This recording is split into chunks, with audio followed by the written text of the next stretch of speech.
Hey family, thank you for tuning into Our Roots podcast with Joseph Baba Ifa. Where only the strongest roots see the light, brought to you by Botanica Candles and more. And if you haven't had the opportunity, please hit that subscribe button and tap on that like button. Ifa and Oduduwa today, and the gentleman we would have liked to have interviewed on this subject unfortunately has passed on. His name was Detective Robert Anthony Montañez. He was a 9/11 hero who ultimately passed from said causes. But we were able to locate somebody who knew him better than practically anyone, his brother, our uncle, Mr. Ray Rivera. Thank you, Joseph. Uncle Ray, thank you so much for being here. My pleasure. We're really excited about today because, you know, when I think about your brother Anthony, as you referred to him, I think about a couple great men that I never got the opportunity to meet. And one of them is your brother. The other one is my mother's father, my grandfather, Rafael. I never got a chance to meet him, but, you know, it's one of those things where you hear so many great things about somebody, and you really regret never having the opportunity to interact with them. And I've always felt that way about Anthony, simply because, you know, the way his daughter, your niece, spoke about him, and everybody that I've ever met or any obituary I ever read or any memorial, you know, he was nothing short of a man's man. I mean, you know, those kind of words, how do you feel that your brother embodied that phrase? Well, Robert, let's call him Robert, because that's everybody calls him Robert. His partner used to call him Bobby at the station house, but he was a dedicated guy. He was hardworking, family man, low-key person, very private, and whatever you needed, he was there for you. Whatever anybody in the street needed a favor, well, you know, he helped. He was well liked by his partners in the station house for the 22 years he served in the police station. He was highly decorated. I mean, for the 22 years he spent in the NYPD, he had 16 citations. He had a clean record of 197 arrests, all convicted felons. He worked for the narcotics division for a long, long time. He'd train on the officers in the street and the precinct. He trained his own son at the 4-0. He was there for anybody. If you call him any time of night, any problem, he was there. But he was mostly a family guy. You know, he loved his family, loved his kids. He was always there, you know, very private. Whatever you needed, he was there. I mean, he's a loss to me. So the Odua video, what did you think, Phil? I thought it was a tremendous story to find out about Erica's father, which is, I mean, find out where she got it. You know? Yeah, I tell you, I never got the chance to meet the man, but, you know, when I hear people describe him, it's almost as if they're describing Erica, to the point where Erica resembles more her father than her brother. You know, just the character, the stoicness of it all. Like, you know, I tell you, I got very lucky with my wife, because my wife is, she's a rock. She's a rock, and, you know, to not have met the man that was able to provide her those qualities it was rough on my behalf, because I take things to the chest in that regard, especially with the way he passed. But it actually, I remember when I first heard about Mr. Robert, I was actually at his funeral rites, not the ones where he's buried, but in Ifa, there's other processes that are done like a year afterwards, known as the honras, or the honors. Okay. Where I was invited and I didn't even know who he was or what was going on. And that's actually where I really met Erica. So that's why I say till this day, you know, this gentleman had a hand in really me, you know, and his daughter really progressing in a relationship, you know. So how do you pronounce it? Is it Oduduwa? So the full name is Oduduwa, but the short name, which the one mostly everyone says, is Odua, which is much more digestible. Okay. Odua. So when we look at the name of Oduduwa, it says that, you know, the good character arrived, or he who provided good character through the infinite times, right? Because Oduduwa, some people say he wasn't a native Yoruba man. Some people say he was from the Republic of Benin, where Vodun first manifested, and he was the son, well, forgive the phrase, the bastard son of one of the Sky Kings, as they're known over there. And it was the only heir that said king was able to produce. So when said king transitioned, Odua was actually meant to rise to the crown.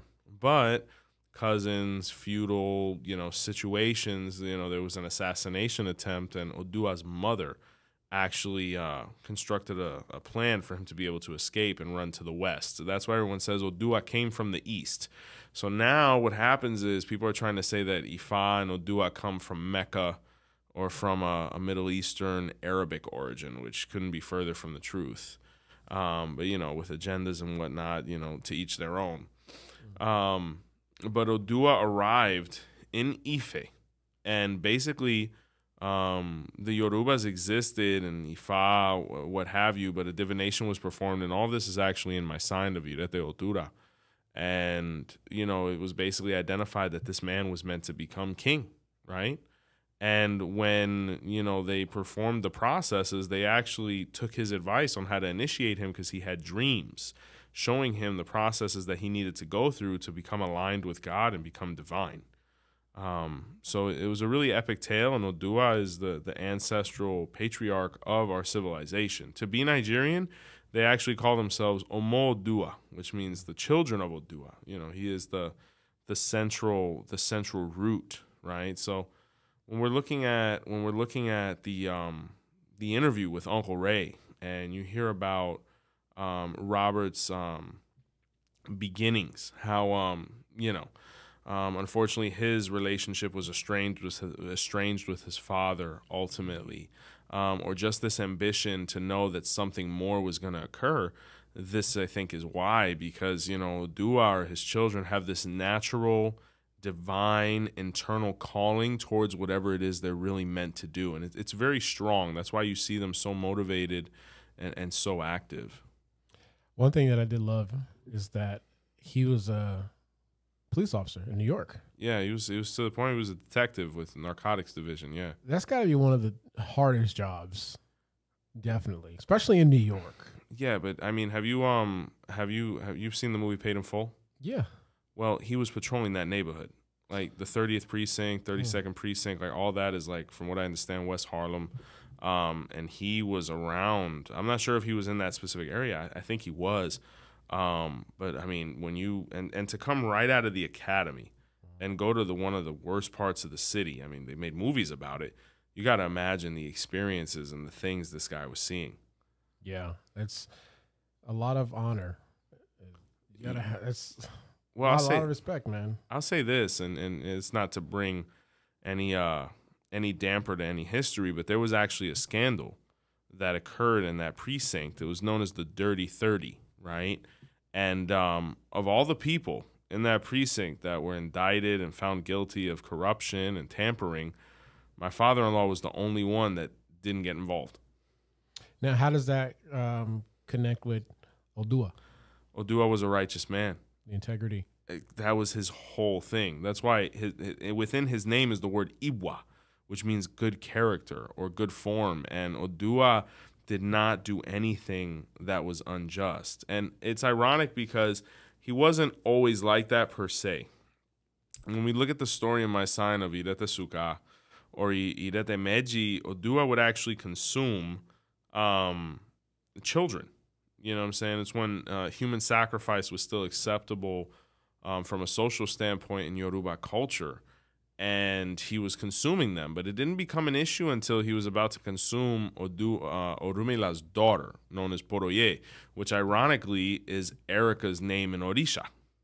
So you look at that correlation, and especially what Odua even mentions in her sign specifically.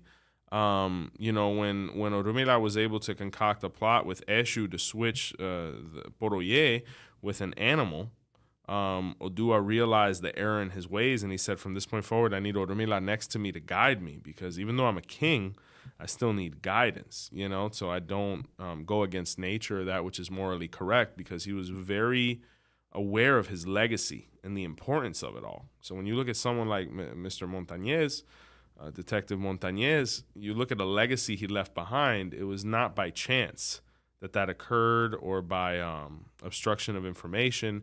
The guy knew what he was doing was correct, and he made sure to do it so that he would be remembered the way he's being right now.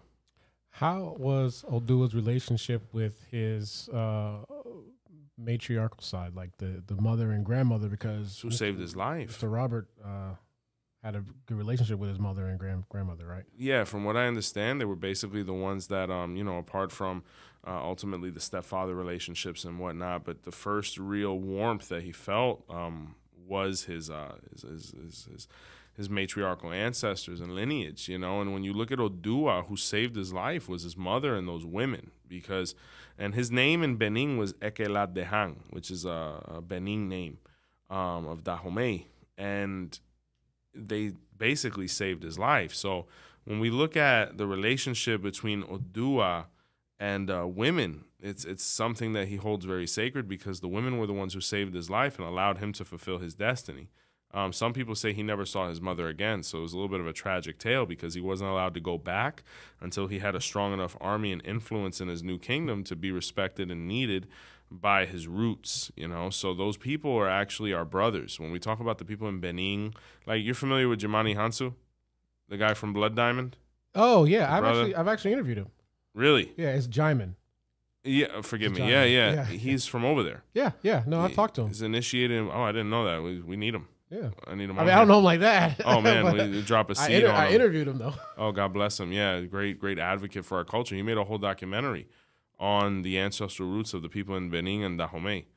You know, and then, you know, you look at the movie Woman King. Yeah. Like, those were the kind of women that were over there. So those were the kind of women that raised Oduduwa. So you begin to realize the dynamic and whatnot. You know, these were very empowered people. But, you know, as you look at, you know, all the different themes that Uncle Ray kind of touched on, especially from the fraternal standpoint, you look at the relationship that him and his brother had. It reminds me of Odua, because Odua was all about fraternity. He was all about the brotherhood. He's one of the reigning Orishas within the Ogboni cult, which are known as the judges and law makers of our spiritual faith, right? In the Odu Ogunda Tetura, it actually speaks of when Odua played a huge role in establishing this fraternity to bring order to civilization, beginning with the Yoruba people. So when you look at, you know, Robert, it made perfect sense once again why things were done so correctly. I mean, you know, when you hear Uncle Ray talking about the story of his retirement party and you had all these officials there giving him accolades, celebrating him, that was the same thing that happened with Odua. The whole Ogboni fraternity basically gave him A1 credit the whole way through. So you know how we talk about a lot of the Orishas have their characteristics. They have certain jobs, like with Ogun is like a blacksmith. Yes. Now, Mr. Robert was a police officer. Yeah. Now, what about Odua? Any similarities there? Yeah, he was just a king. He was a governor. The Odua's real title is Olofin Adimula, which means the governor who receives or is covered in offerings, right? So from the very beginning, this guy's first and last job was to reign, right? So when we're talking about what is it that somebody who's regal does on a daily basis, you're basically making determinations, judgments, decisions on daily aspects that could affect people's lives, your citizens. So when we're talking about a police officer, especially the ones in New York, where, you know, they're very empowered to make like decisions there, or, you know, be able to resolve things right there on a daily basis, this gentleman was like, am I taking this person to jail? Am I not? Are they right? Are they wrong? Do I have to use force? Do I not?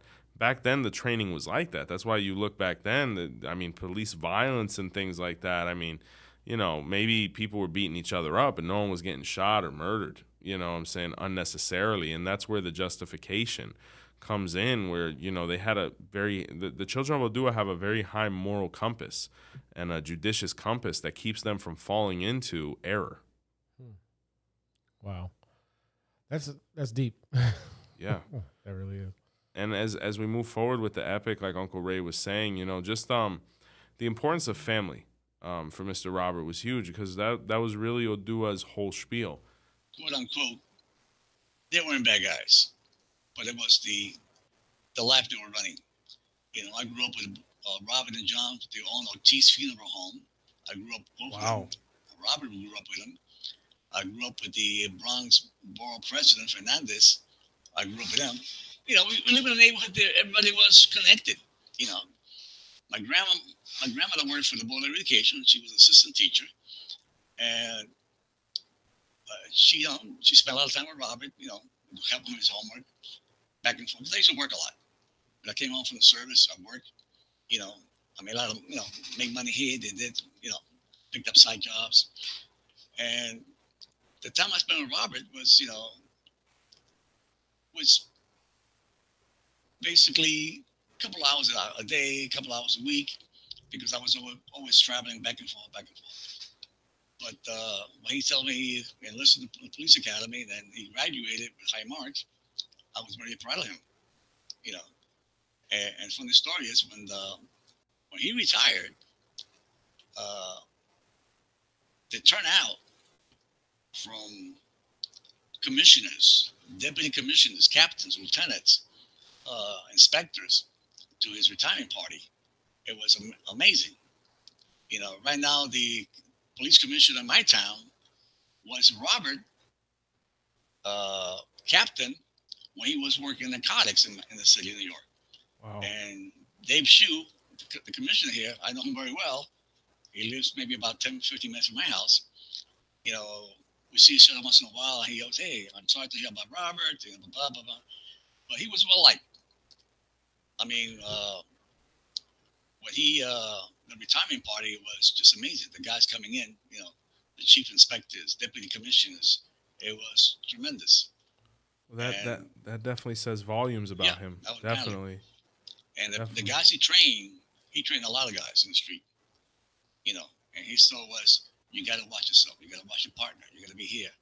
And he will make a barbecue and bring these guys to his house where Eric was small, and to sit in the backyard and talk and walk these guys through the face of the street of New York. But don't forget, you have officers in the street. They're not from the Bronx. They're from Long Island. They're from other areas. They don't know the beat in the street, what's going on in the street. When I came out of the military, the first thing was the VA told me, well, you know, the police department. Well, unfortunately, I took the test. I qualified. I'm 5'7". You had to be 5'10". Wow. Now you got cops in the street. They're 4 foot tall. You know, they're short. So if you see some pictures that I sent Erica, you know, when he trained Jason, his son, you know, he told him what the street is all about, the beat. You know, what you got to do. Watch your partner. Let your partner watch you. Don't do this. Don't do that. And that's the guy he was. If an officer was in trouble, they'll call him and he'll talk to them. He'll walk him through the situations. I mean, there was one guy that had a problem with home problem with his wife. And because being a cop in the city of New York is not an easy job. You know, it's tough. You got to deal with all kinds of junk in the street, hoodlums, and lowlifes. So you bring that home, it causes problem. He didn't bring it home. Once he walked through the door, the police officer was out in the front door, and husband and father was inside the house. He never talked about what happened in the street. He never brought anything up. He was that type of guy, private. But if he knew one of his guys needed help, or an assistant, or anything like that, he'd reach out to them. That's the way he was. So very rare you find guys like that anymore in the street of New York. No, definitely that era, you know, and I've heard about it, especially all of his accolades, especially hearing about, you know, the first places he was patrolling when he began, like the 30th Precinct, and correct me if I'm wrong, I believe that's in Harlem. He started at the 3-2, which is in Harlem. Okay. The 3-2. And then they used to shift him from the 3-2 to 3-0 to 3-4. And then he went out to Manhattan North, narcotics, anti-crime. That's where he worked for a long time. And then he moved back to the Bronx. He worked at the 5-2, which is up in by the Bronx Zoo. and then he moved out to the 4-2, and then he ended up at Brown South Narcotics. He worked there for a long, long time. You know, that's what he did. He worked there. He trained a lot of officers. Then he worked with ATF for a couple of years under the command. Did a couple of nice, you know, narcotics arrests with the ATF. He got a citation from the ATF. So he was that type of guy that, you know, you need me, I was there. When they had this big hurricane in Puerto Rico, they asked for volunteers to go down to Puerto Rico. He volunteered. He was down there for about 2 months, helping out in Puerto Rico with the hurricane, you know, working with police officers in the street, you know, all that stuff. He would have people in the neighborhood, you know, bring stuff to ship to Puerto Rico to help the island. And that's the way he was. If you needed an assistant, he would help you out. But he worked in some tough sections in New York City for a while. And so he started working on the Bronx Narcotics South. There were a lot of stuff that he learned in the street that he did, funny stories that he used to tell me. He didn't, you know, we didn't talk much about things. It was all private. But at his retirement, I mean, stuff came out that he did that nobody knew about it. You know, 197 arrests in 22 years. Only 3 of them were thrown out. No conviction or drugs, so, you know, stuff like that. 16 citations for kinds of bravery, all stuff like that. And he also got the Commissioner's Award for some other stuff that he did while he was in the force. And then after he passed, I mean, we had all these ceremonies, you know, at the police academy, or down in Albany, down in Washington, the police Memorial Weekend. You know, I've been to it twice. I support the police museum in Washington. Every year we send them money to help out. And every year I put out send money to them so they could put a wreath on his memorial wall where his name is at. And I keep his memory going. You know, it's to me it's a loss. I miss him a lot. We used to have a conversation every Saturday or Sunday, and we talked for, you know, that was it. Come over, let's have a beer, let's do so and so. But if he called me during the week, I know that he had to talk to me about something. And I said, what's going on? And he asked me questions. What about this? What about that? You know, little family issues, so and so. And I used to walk him through it. You know, do this, do that. You know, but that's the type of relationship we had. It was a very close relationship. No, definitely sounds like a beautiful bond. Yeah. And to be a young man and have a resource such as yourself, or even to go 20, 30, so odd years afterwards and still have somewhere to be able to get that kind of counsel is priceless, you know, as you move through life, especially as a man and head of household. And, you know, just hearing you talk about him and knowing what I know about the energy that he ultimately was a child of, which was Oduduwa, you know, you can see why this was elected for him. Oduduwa was somebody that was extremely private, someone that is associated with so many secrets and is so profound mysteriously within our culture. It makes perfect sense why his character was like that. I mean, you know, and you can only imagine the stories, especially now, Uncle Ray, where there's so many podcasts about, you know, ex-cops, especially from that era, talking about what they were seeing in the city. And for even someone such as yourself being one of his closest confidants, not even realizing all the work he put in on the street until, you know, he was done, that speaks volumes about his character. And then, you know, to go a whole career so decorated and so ethically, you know, we talk about the energy of Oduduwa within our spirituality. He is affiliated with justice. He is known as Olofin. He's known as the governor, the keeper of the law, right? And for him to fall into that career path and hold it to that degree and regard makes perfect sense, especially when we're talking about all the work he performed within the realm of narcotics reform, right? You know, even looking at his sign of initiation, which was Irete Kutan, it's known as the exorcist of the herbs, where certain herb-based and derived substances were seen as more morally unethical. And, who was involved in that whole story was Odua, his guardian Orisha, as well as 𝗿𝗶𝗸𝗲. So it all it lines up very, very consistently. I have to ask you guys, when we talk about the Bronx, especially y'all's section and the era you guys came up in, spiritually, what was y'all's background? Were there any spiritual influences, like from maybe mom, abuelita, was any of that present? My grandmother was involved in la religión, she was involved with that type of religion. She read the cards. She could read, se ponía la carta en la mesa, she read them, and she'd tell you, up and down the house. She had her saints in the house. She had her candles.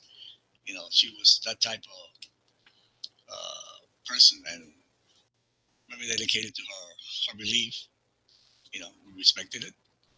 It's part of the growing part of it. We were kids.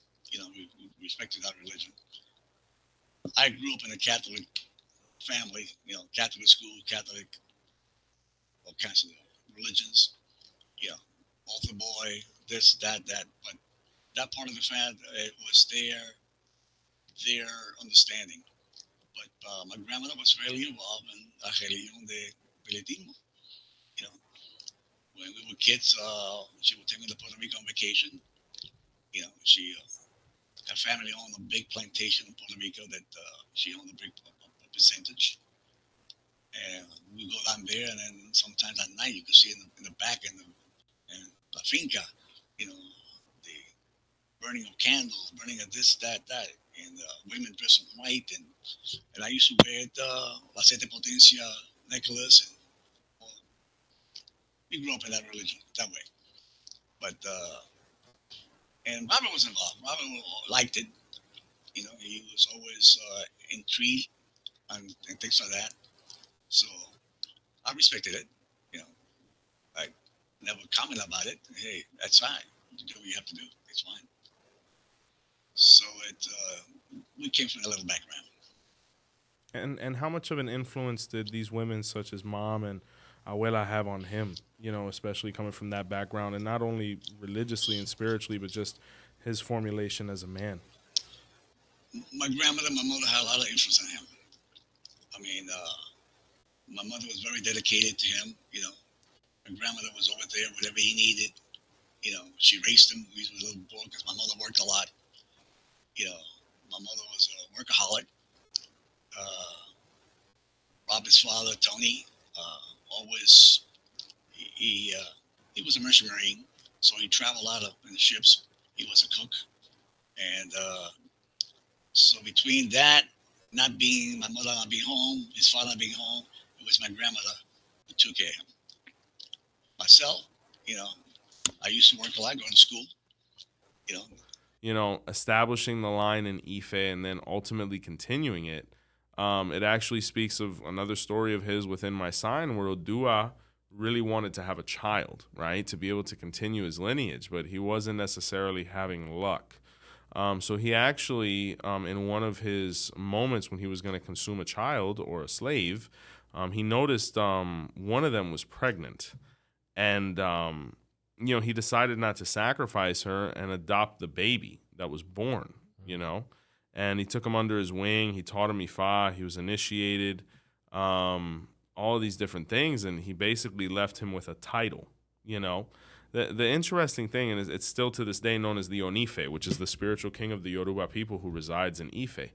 The interesting thing about Mr. Robert was he actually took on 2 children that he didn't create with his wife and, Erica's mom. But, you hear Uncle Ray speak when he's like, we didn't really say stepbrother. For example, like when I introduced Danny or any, Giancarlos, they're not my stepson. I mean, that's just not how we were brought up. So when you look at Odua's character, where he adopted a child that was an orphan, a slave orphan, and then left him with a regal title that's still recognized 5,000, 10,000 years later, I mean, it's reflective because that gentleman never used the word step anything.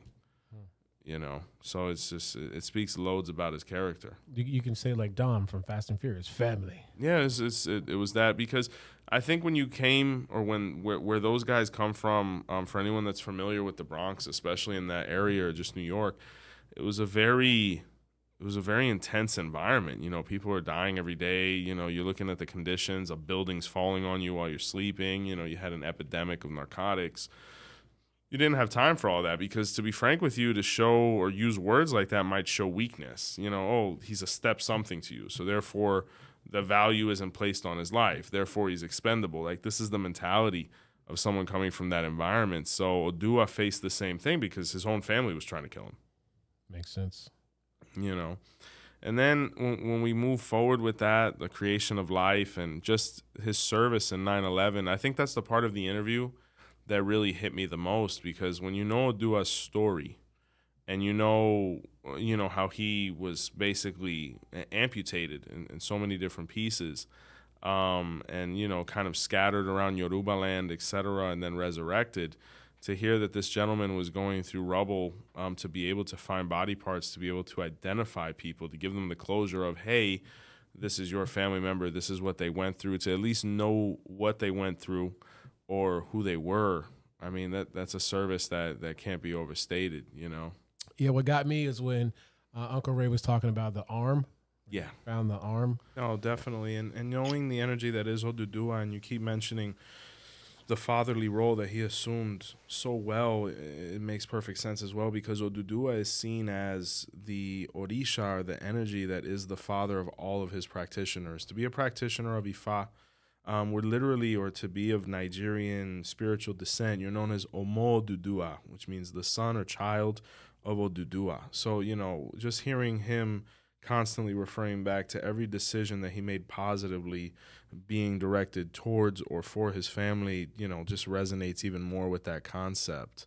You know, as you saw him grow, as you saw him possibly get closer to the spirituality and assimilating the highest rank, which he did achieve, which was that of 𝗵𝗸𝗍, what changes did you notice in him? You know, if he ever, you said, hey, these are these bigger steps I'm about to take, or this is what I've done, you know, what did you notice in him as he was going through those transitions, that growth? What differences did you see? He wanted to do better for himself and be more productive as a person. Wow. That was his nature. You know, he was smart in school. I mean, he was pretty smart. I used to take him with me when I used to work at, and he would learn about things, how to do things, how to fix this, how to do that. He was always learning. He always, you know, always busy. Ask questions.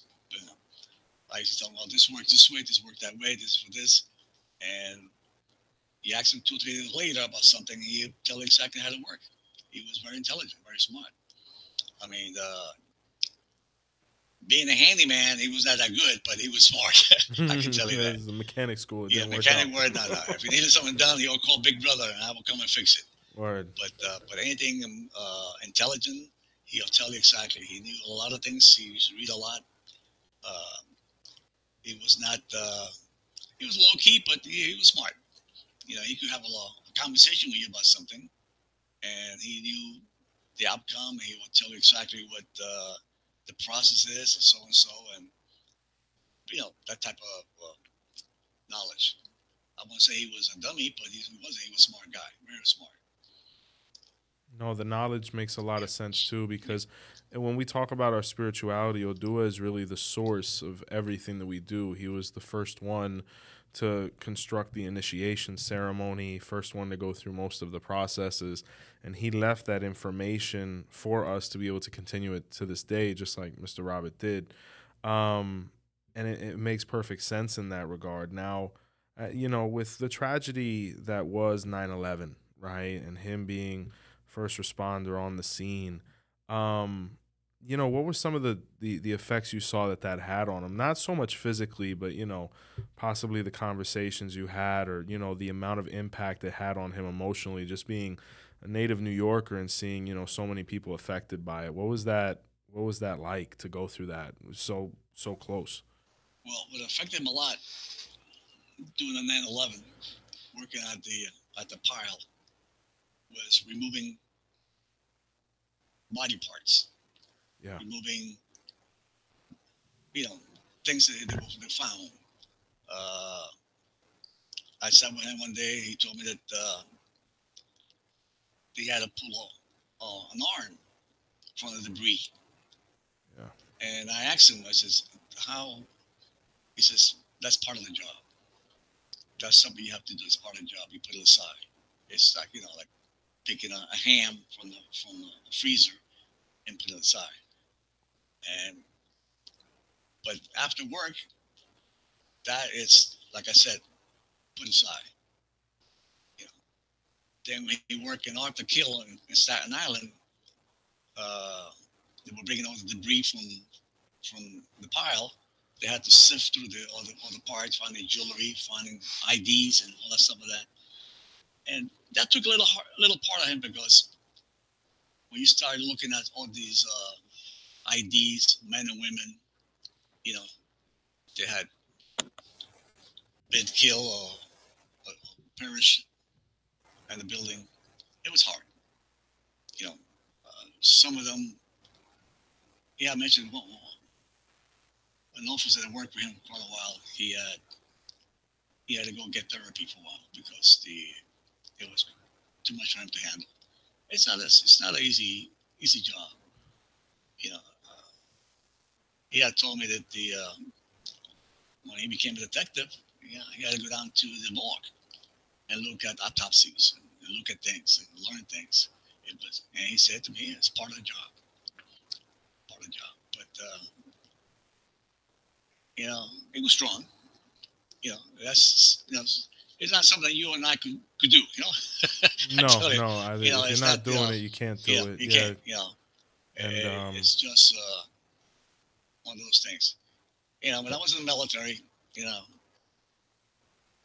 I was involved in a detail down at Beaufort Air Base, and a C-130 used to come in once a week, and we had to unload metal caskets.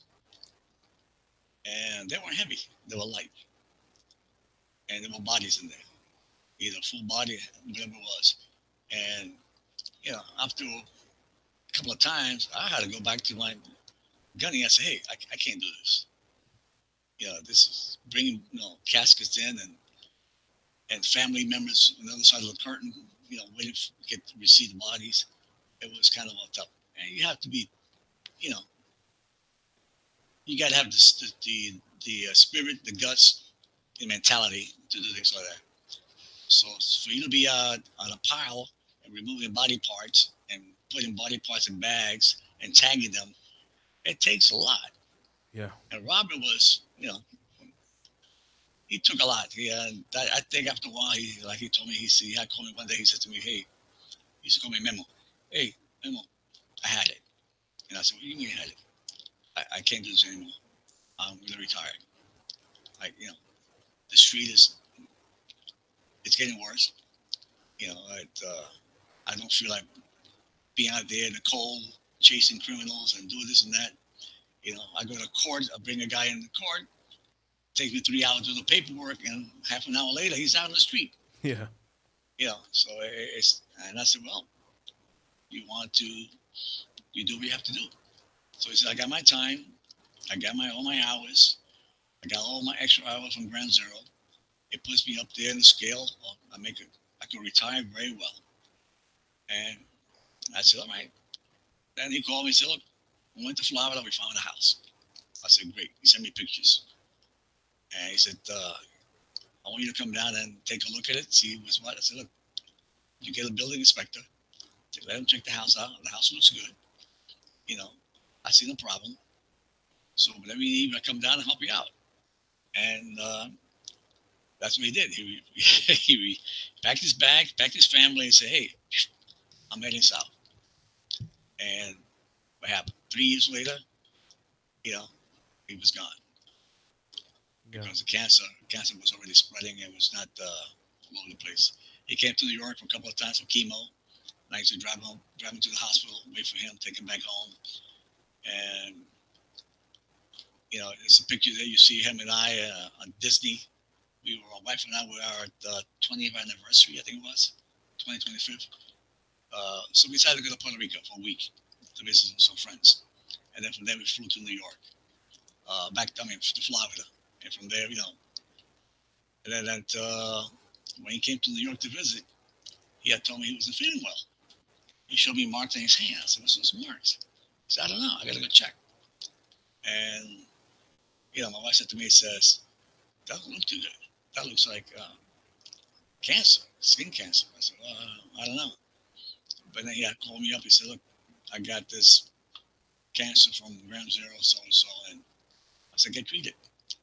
And I said, well, come to New York, stay with me, get treated, so-and-so.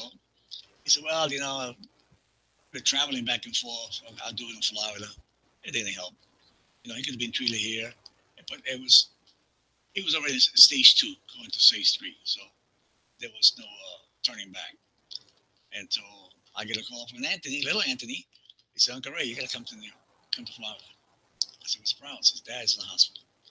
When I went to see him, I was shocked. I was like totally shocked. I'd never seen him that skinny, pale. He was bad shape.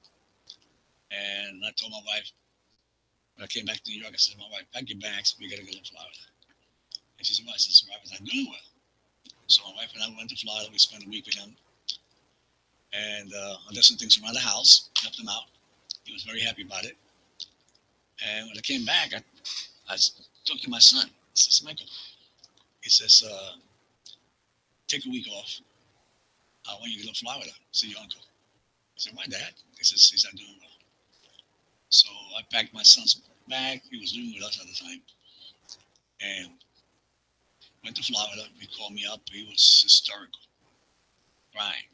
Hey, he said, good, I'm not leaving. I'm going to stay with him. It's my uncle. And when he came back, I picked him up at the airport, heading back home. The phone rings. Little Anthony. I said, what's going on? He says, just to let you know, the dad passed away. So I turned around, looked at my son, I says, you made it in time. He says, yeah. You just got to New York, and about half an hour ago, your uncle passed away. What happened? We had to pack, that same week, pack all the bags. My wife couldn't go because she was a bad condition. So I went down with my son and his wife. We spent it, we made all the arrangements in Florida, and that was it. That's the whole thing I did. Unfortunately, I haven't been back in Florida for a while. My traveling days are over. I travel over the country on business, and I'm taking it easy now, semi-retired. And I just told my wife this morning, I said, I might go to Florida. He said, you want to come? She said, no, I can't. I can't take the long trips. I said, all right, I'm going to go down there for a week or so and go visit my brothers, my nieces, and, my family. And life is short. Yeah. Yeah, that whole thing, man. I mean, where were you? When 9/11 happened? Yeah. I was in 3rd grade. I'll never forget. I was in Mrs. Hawes's classroom. I was going to Holy Redeemer over there in Kissimmee. And I'll never forget, it was like 9 in the morning. Because my mom used to drop me off. 8:46. Yeah, something like that. Because it was a very regimented schedule. Like we'd have, class and things like that. And I kind of just remember time stopping. Mm-hmm. And I don't recall whether they turned the TV on or not. I think they did. They did for us, yeah. I want to say they did. And, it's crazy how when you're younger you think you have a grasp on things. But I don't know if there was like brain fog or whatever it was. But it was so traumatic to see that you didn't know it was traumatic. Like, it's just happening. And you're like, is this real? Is it not? Is this really happening? And I just remember looking at my teacher and seeing the look on her face and knowing, like, something's really wrong here. Because all the kids, we were just like, but when I looked at her face, and she was a very serious woman. Miss Hawes was very serious. God bless her wherever she is. She was the first one to give me an F. Oh, no. I got an F in English. Yeah, because I was a bad boy. And it's funny because now I talk practically for a living. And, but I remember that day and to look at that and get picked up and just the energy that was in the air, it was very scary. And just to think, if I felt like that in Kissimmee, Florida, thousands of miles away, in relative safety, to think about what that man or those men and women were going through, being right there at ground zero as things are happening. I mean, Erica told me the story. She was literally, I forgot what cruise line she was working with. It was something that would take you around the city. And she said she literally noticed the plane like right over her head. And she looked at the guy next to her and said, yo, that plane was kind of low. And he said, yeah. And when they turned around, that plane was going into the tower. Dang. So it was just to hear things like that. And then, you know, I've seen photos of Robert on rooftops. Like literally, you know, you see in the movies like a chase, they're jumping across a rooftop. Those guys were literally combing the city on all levels to find any form of evidence, determining factors, to be able to identifying people. Like it was, and then that's when things, you know, really get scary, because one of the things that was noticed was when he got there, you know, they're using like the COVID face masks, and he sees other people showing up in hazmat suits. He's like, hey, something's not adding up here. You guys know something we don't know. Yeah. You know what I'm saying? And I'm not getting into conspiracies and nothing like that, but you have to put everybody in a position to succeed, it would seem, you know? But neither here nor there. I mean, the results were the same. And Odua... Is there anything with Odua in like tragedy, like mass tragedy or anything like that? I mean, yeah. I mean, when you look at, unfortunately, Odua was... you ever seen the movie 𝗶𝗸𝗶𝗶𝗍? Yeah, of course. You remember the scene where they're doing the human sacrifice? It was a tragedy, right? I mean, people are just... It's basically genocide. Odua was... He basically was the first one to ever commit that. I mean, as far as like buildings falling and things like that, nothing, I don't think they had the capabilities. 𝘃𝗿𝗄 is a little more associated with that. He was the one who kind of exploded the palace. But 𝘃𝗿𝗄 was a direct descendant of Oduduwa. He came from that royal line of Ife. Because when you look at the line of the Olofins are nothing more than the descendants of Oranmiyan or Oranyang, who was the son of Oduduwa. And what happened was Oranyang wanted to live his own life. He didn't want to live in the shadow of his father. So he told Odua, I'm going to leave and conquer different lands, you know. But the problem was Odua was getting older. So Oranyang spoke to his his adopted brother, Onife, and said, you're going to stay with the old man and you can hold this down while I go and conquer other things. So he literally went on a streak of conquering all the other city-states and unifying them under the Oyo Empire. So, you know, there was a lot of bloodshed there as well. But, I mean, you talk about legacy. It's really a common theme with these guys where they were all trying to make their mark to be able to be emblematic just like Odua was. Wow. Yeah. So, I mean, you know, as we move forward and then the ultimate, you know, fall of this gentleman, especially with his health and the effects and things like that, Odua is actually really seen in the Odu of Baba Ifa. And what happened in that Odu was Odua was left in custody of his brother's daughter, Poroye. And he had his own daughter named Oloshe, who he had with Oshun as well. And Orumila left to be able to create conditions to be able to help provide for them. And things got so difficult while Odua was caring for his niece that he had to cut off his own tongue to be able to feed her. Oh, my gosh. So when Orula comes back and he sees his daughter's well, he thanks his brother, but he notices he's not getting much of a response.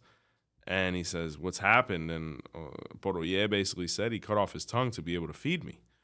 And when Orula realized this, he was greatly embarrassed and hurt that his brother had to go to set extremes to be able to protect his daughter. But until now, they've been inseparable because of it, you know?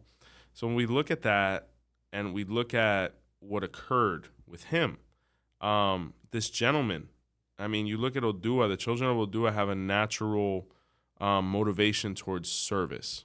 But when we talk about Mr. Robert, he gave the ultimate price, because when you swear to take that oath behind the badge, you are willing to pay that ultimate price to protect society's safety at large. And the gentleman did that with his life because he ultimately expired from these causes of defending his people. So, you know, he lived that to the maximum, you know. And then you talk about that relationship between him and Miss Poroye. They were practically inseparable from what I understand. I mean, just because their characters were so similar and her being his firstborn, you see how divinely we kind of find each other once again. Because what are the odds that this woman does Orisha. Her name is Poroye. Her father receives hand of Ifa before her, comes out a son of Oduduwa, does Ifa. You know, all these different, you know, correlations, and it lines up perfectly to the point where unfortunately we lost him, you know. But a beautiful story, just like Oduwa's story is a beautiful story. But, you know, a lot of those beautiful moments to be able to be created ultimately come with the tragedy of losing someone. And when Oduwa died, you know, they were able to pick things up. But, you know, to be able to step into a great man's shoes like that, it's better to walk barefoot, you know. Wow. Great story, though. Yeah. Yeah, no, seriously epic. And Oduwa, just kind of getting into him, maybe some things that we haven't touched on before. Oduwa, he's always been in that patriarchal space. In the Oduwa Baba Ifa was where he had 4 daughters. You know, God help him, right? But you say it one more time. God help him. And you know, he wanted all of them to be happy, married, etc. But he noticed none of them were getting married, or none of them were, you know, trying to have children. And this brought him a lot of stress, because it's not that he wanted to kick them out of the house, but he's like, I want you guys to have a life. You know, you're women now. And he went for divination with 𝗿𝗶𝗸𝗏, and 𝗿𝗶𝗸𝗏 identified that each of his daughters had a secret that he needed to be willing to hear, right? When Oduwa sat down with his daughters, he says, I think you guys have something each to reveal to me. I'd like you to do so now so that we can start being a family again. Well, one of his daughters said, well, to be frank with you, Dad, I don't like men. So, you know, I like women. And he said, okay, I didn't know that, but congratulations. I love you, you know, so find a partner. Another one said, you know, I'm not that smart. I don't really have that desire, to really be with anybody. He said, okay, well, I accept that, you know, we'll find a situation for you. And each of them had their own kind of thing.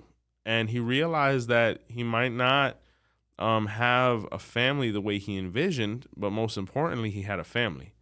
So when we look at this energy, Oduwa is all about the maintenance of the home, the organization of the home, and the preservation of family. That's why when you bring Oduduwa into the house, he has to be in a place that's kind of overlooking everything, because he's kind of the one that organizes the house, hierarchy, progress at appropriate moments. You know, he's the one that kind of keeps things flowing to a certain degree. And that's why he's so sacred. And really, people have to be in the utmost best behavior in front of him. That's why he's usually in a place where he's kind of aparted from everyone, so he doesn't get disturbed, because he does get easily disturbed, you know. Oduduwa is an interesting Orisha as well, because it says that he lives in the sunset. What happened here is the light bothered him, because they say that Oduwa was not born blind, but he died without his eyesight, where his adopted son Onife took care of him.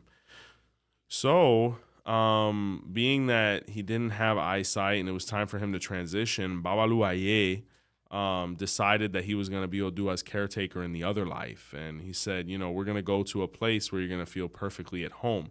And what he did is they were going to travel into the land of the darkness, but the doorway opened as the sun was dipping into the ocean. So when they did that, Oduwa was transferred into the land of the ancestors, where he didn't necessarily need sight. He was just a spirit that moved. So a really interesting pataki, because, you know, the best time to invoke Oduwa is actually at sundown. You know, when it's kind of you remember the movie The Mummy? When Hamanoptera, to be able to do it, it had to be like a very specific moment. This also reminds me of Pirates of the Caribbean. They call it Twilight, the Twilight era or whatever, or something like that, where the water dips right into the sun dips right into the ocean. It's like creates like a green. It's like a vortex almost. Yeah. That's where Oduwa lives with Babaluaye. And that is seen as the moment best to invoke him, and that's why most of Oduwa's ceremonies are done at night. Interesting. Because he actually left without his sight, you know. It's amazing. This is a little off topic, but how this stuff is so ingrained in our culture where people don't even know. No, they don't. They just think it's just, story or writing or this is from something. antiquity. It's literally everything, man.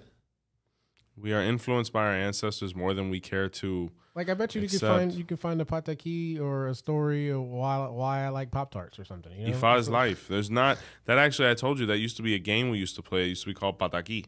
Yeah. And you know, we'd screw with each other all day over this. Like it was to the point where the women would just be like, "All right, we're gonna get away from you guys because it's like it's annoying."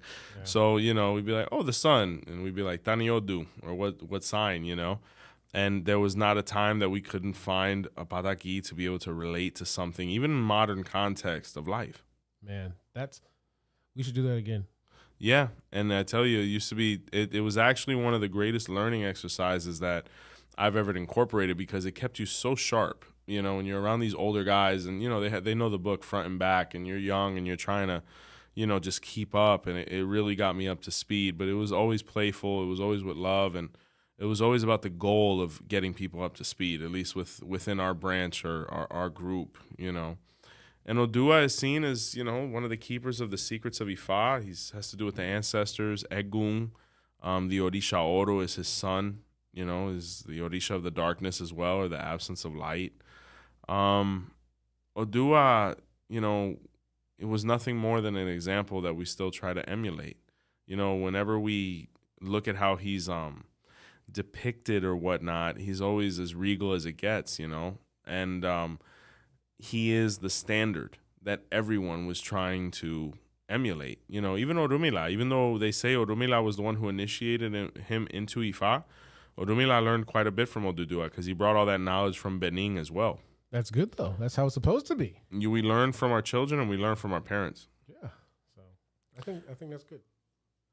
So, guys, hope you liked the Odua video. Definitely one that we enjoyed doing to be able to commemorate a man that lived all the best qualities of his Orisha. And to all the children of Oduduwa, I commend you because it's quite a crown to carry. It speaks volumes about dad, ultimately, because to be able to recognize when somebody has potential and is greater and to be able to help them towards that, even possibly at his own detriment. You know, this was a man of his people.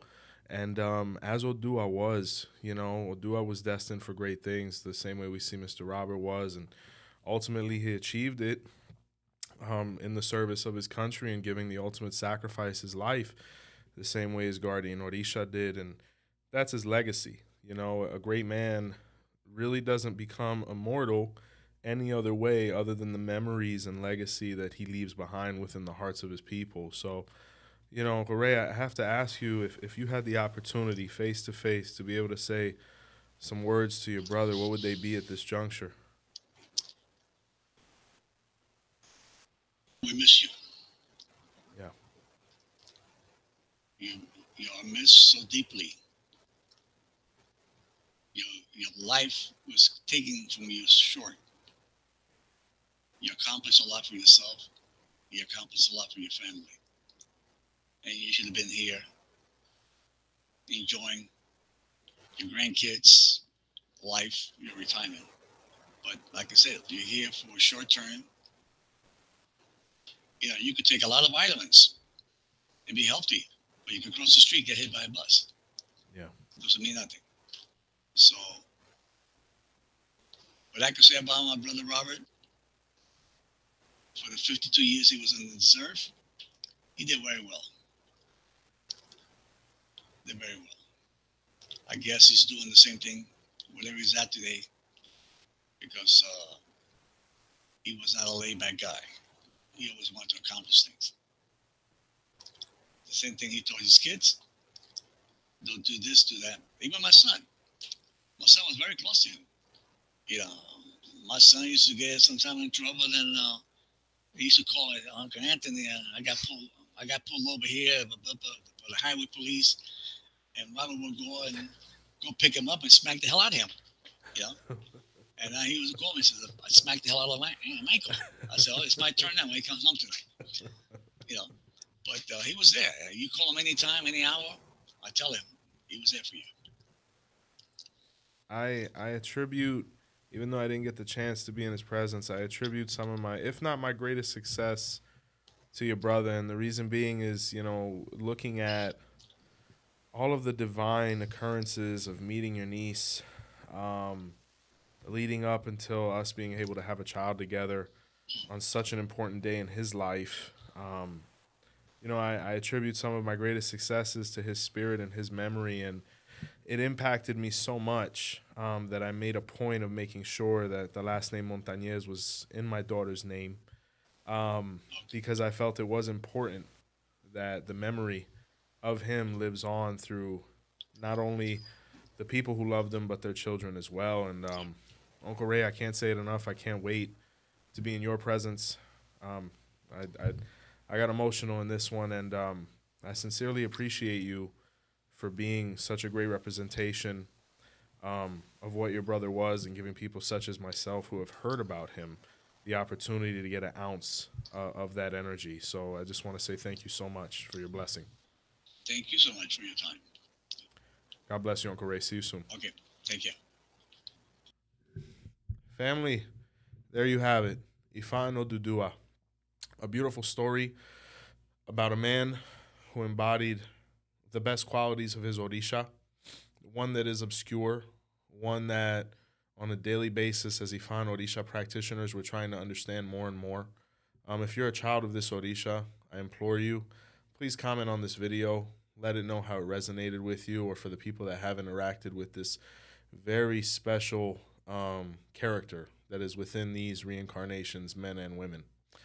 The website is up and running, 𝗏𝗏𝗏candlesandmore.com. The podcast of Our Roots podcast is on all major platforms. We just reached 17,000 downloads. Please like, comment, share, subscribe. Big thank you from all of us. And until next time, see the light.